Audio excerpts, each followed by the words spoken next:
Perkenalkan, inisial nama saya DA dan saya tamat SMA tahun 2018 dari jurusan IPA.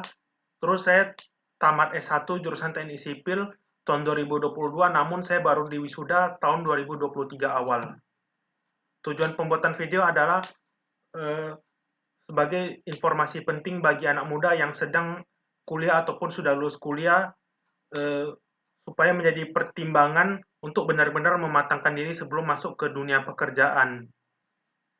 Dan juga bagi pemangku kepentingan di dunia pendidikan supaya sekiranya bisa membuat kebijakan untuk meringankan masalah ini. Problematika dunia kerja, maksudnya hal-hal apa yang membuat saya shock atau kaget dan masuk ke dunia kerja yang menjadi tantangan tersendiri bagi saya sehingga membuat saya agak kesulitan untuk beradaptasi. Bekerja sebagai QS. Oke, ini saya akan menceritakan pengalaman saya ketika bekerja sebagai QS dan problematikanya atau tantangannya seperti apa. Yang pertama, QS itu kalau ada perubahan gambar minor atau yang skalanya kecil, dia tidak akan diberikan gambar baru oleh drafter, jadi terkadang kita harus merevisi sendiri. Yang kedua, QS dituntut untuk menguasai gambar secara 3D walaupun hanya diberikan gambar dalam bentuk 2D dalam bentuk file DWG AutoCAD. Dan yang ketiga, kita tidak memiliki format perhitungan yang formal, terutama kalau kita bekerja di PT yang skalanya tidak besar, sehingga kita terpaksa harus membuat format sendiri ataupun kita bisa melihat format dari orang yang membuat channel YouTube yang sudah lama berkiprah di bidang tersebut.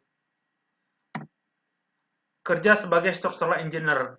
Nah, kalau kerja sebagai SE ini sebenarnya ada tantangannya tersendiri juga, yaitu kan kita sekarang udah mengalami perkembangan teknologi yang cukup signifikan. Jadi, kita sebagai SE itu dituntut untuk menguasai software terbaru yang terkadang belum pernah kita pelajari atau belum pernah kita dengar.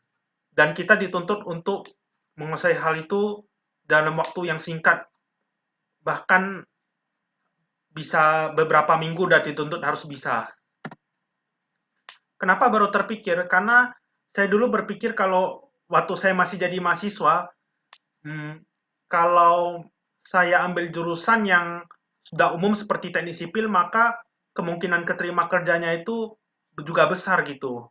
Jadi kalau saya punya kemampuan, IPK saya juga mendukung, ada jaminan untuk dapat kerja. Namun setelah saya lulus, saya baru tahu kalau mayoritas lowongan pekerjaan itu membutuhkan pekerja yang sudah berpengalaman dan mereka juga mencari kandidat yang bisa belajar dengan cepat meskipun tanpa bantuan atau dengan sedikit bantuan dari orang lain. Jadi maksud saya seperti ini, kalau orang yang baru pertama kali mengenal software tersebut harus harus biasanya harus benar-benar full dibimbing baru dia benar-benar paham seperti itu kan. Solusi. Solusi untuk mengatasi masalah ini yaitu kalau saya masih jadi mahasiswa itu bagi adik-adik mahasiswa sekalian itu kalian bisa benar-benar meningkatkan skill supaya pas masuk dunia kerja itu tidak mengalami hambatan yang berarti atau enggak bisa juga eh, mencari skill di bidang lainnya setidaknya untuk mempermudah mencari pekerjaan dan mendapatkan pekerjaan freelance atau sampingan seperti itu.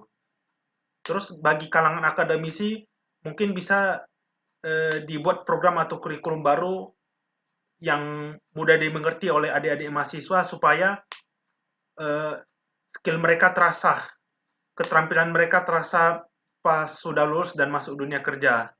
Jadi angka pengangguran dan kemiskinan bisa ditekan. Sekian dan terima kasih.